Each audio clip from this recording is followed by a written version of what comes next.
When singer George Dennehy needs a beat, brother Tom lends a hand. Their siblings in sync. Their parents always encouraged the boys to pick up an instrument. I certainly had my doubts. At first, George found that impossible. I don't have any arms because I was born without arms. Break them down. I depend on my feet and my toes as much as anybody depends on their hands and fingers.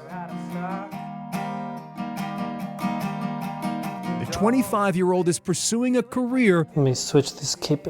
as a professional musician. We all have challenges. We all go through so much in our lives, and really what matters is are we gonna continue to push on or not?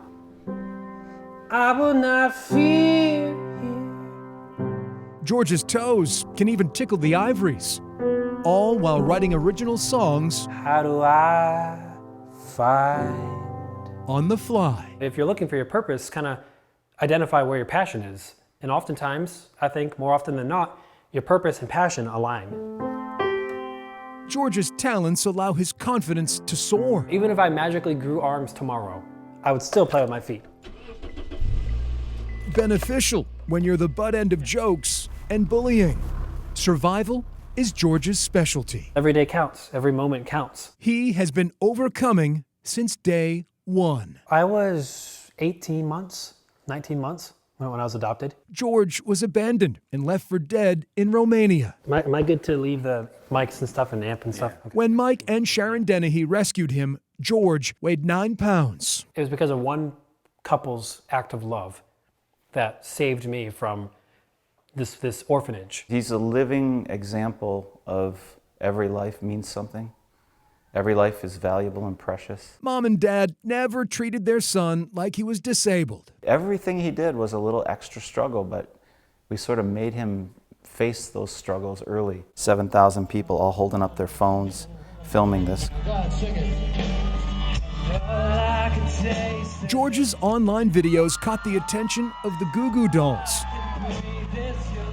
Before 7,000 fans, the group invited him to perform on stage. I think the majority of people are really just impressed and hopefully inspired. Hi. Did you have a good day at school? The Dennehys didn't stop at George.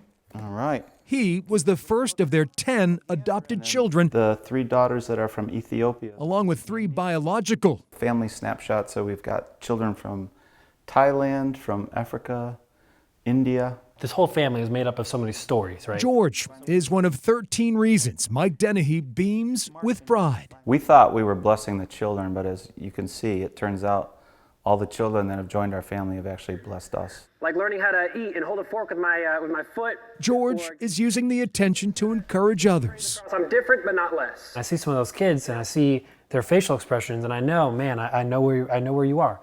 I know how you feel. Touring the nation, he shares his can-do message with students. It's been reassuring for me to know that I'm not a mistake, you know? And no matter what situation I find myself in, I can still be the best that I can be.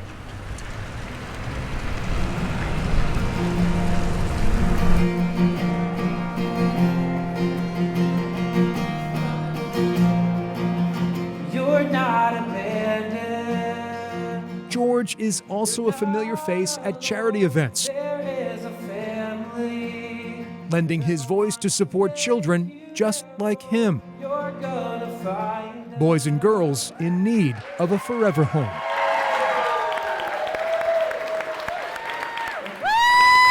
While he feels comfortable on stage, Playing guitar and playing music is definitely what gives me purpose. George's most important role is away from the spotlight. Here's his first day of kindergarten. The single father is raising his 5-year-old pride and joy. There's Landon with his new picture that he really loves. I'd have everything. George Dennehy never forgets what could have been. If I wasn't adopted, I wouldn't be here on this earth. I don't even think he thinks he is disabled, you know? It's like, it's actually a blessing to him because it helps him reach out and connect to others better. This musician is not wasting one note, There's more to life than feeling sorrowful. all while showing off his phenomenal feat of perseverance still run.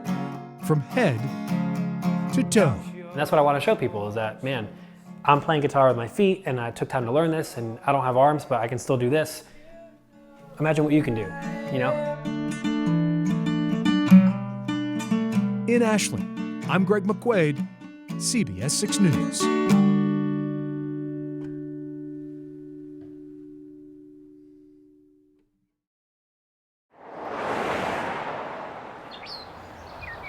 The beauty of Bedford, breathtaking in its natural splendor. I am a Bedford-born native.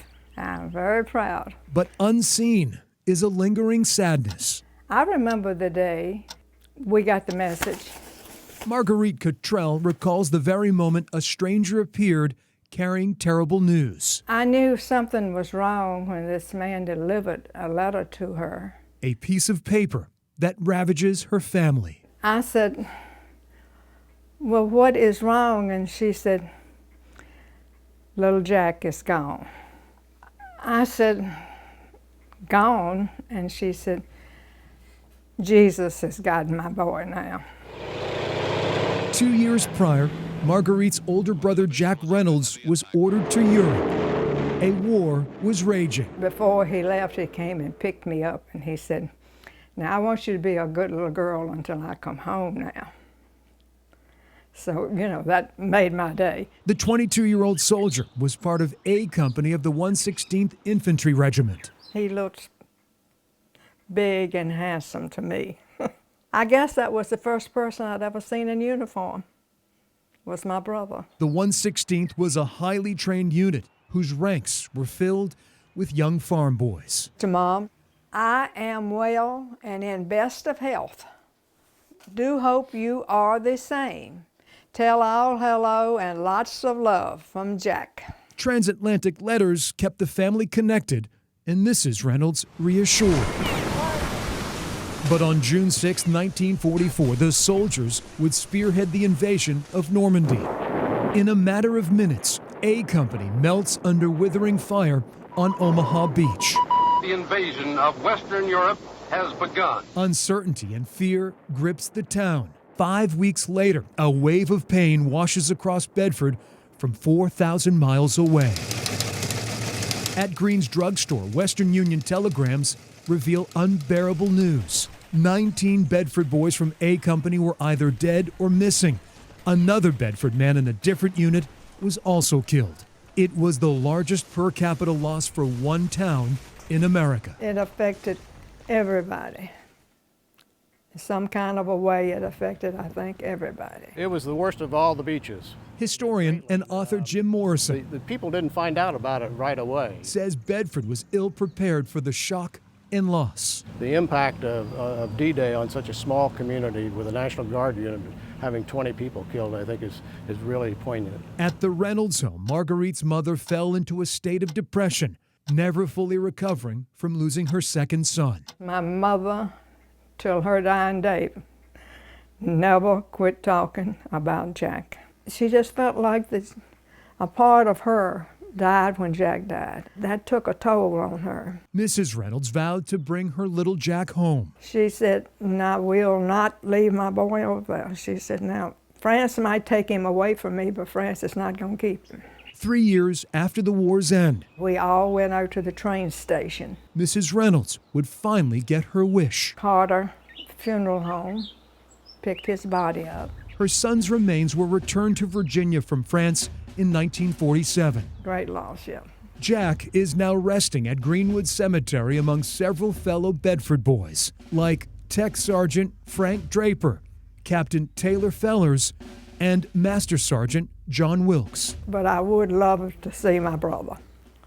See the brother that I didn't grow up with. Marguerite Cottrell holds on tight to her big brother's personal effects, All of this belonged to my mother. from postcards to his Bible.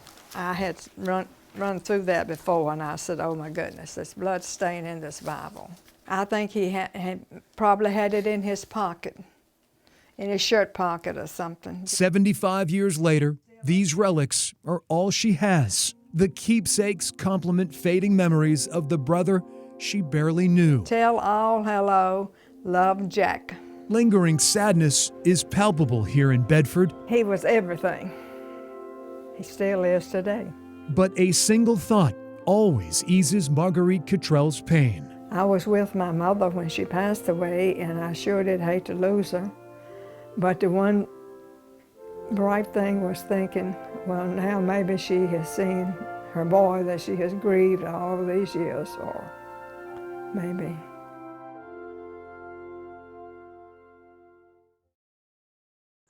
This thing grows like a weed. Jim Shaw That's good. is a man of many hobbies, It has a beautiful bloom on it. but showing off his green thumb isn't one of them. And I really don't know what I'm doing.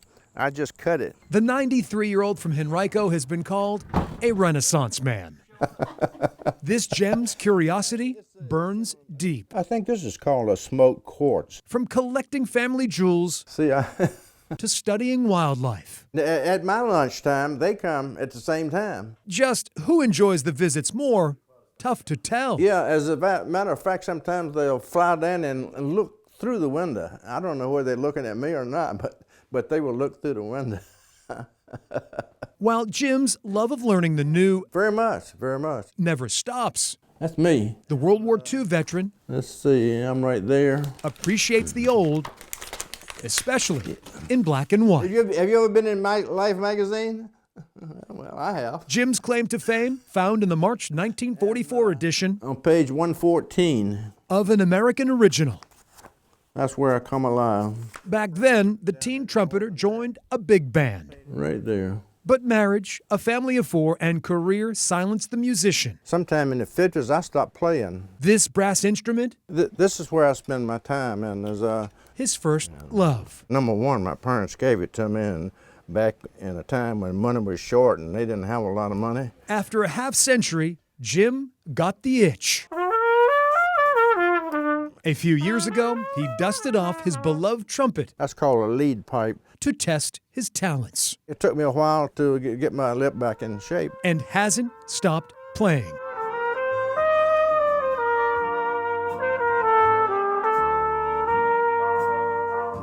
Jim practices every day.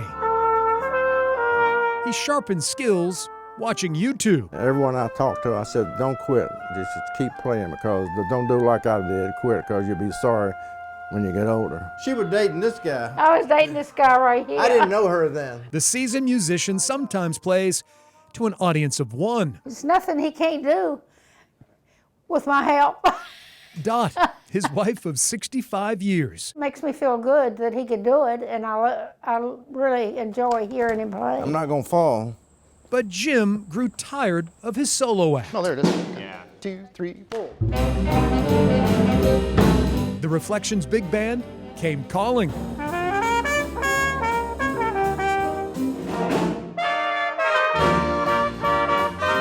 Fellow musicians like 16-year-old piano player Jasmine Pitt are taking note. Well, I mean, he's got the technique. Jim's biggest fan, 87-year-old Leland Webb. Jim actually serves a purpose for me because he keeps me from being the oldest one in this Reflections band.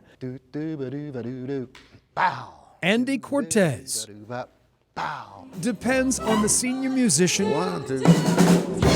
to fill the second trumpet chair. Jim amazes me what he can accomplish at his age on that instrument. He's a real asset to the band and an inspiration to all of us. They are familiar tunes, echoing across the decades. Jim Shaw trumpeting life's encore through the fountain of youth. I'm lucky to be playing with a band of this caliber. Forget first sight. This is true love at second sound. I'm not a professional by any stretch of imagination, but I love to play, and I do my part, and I try.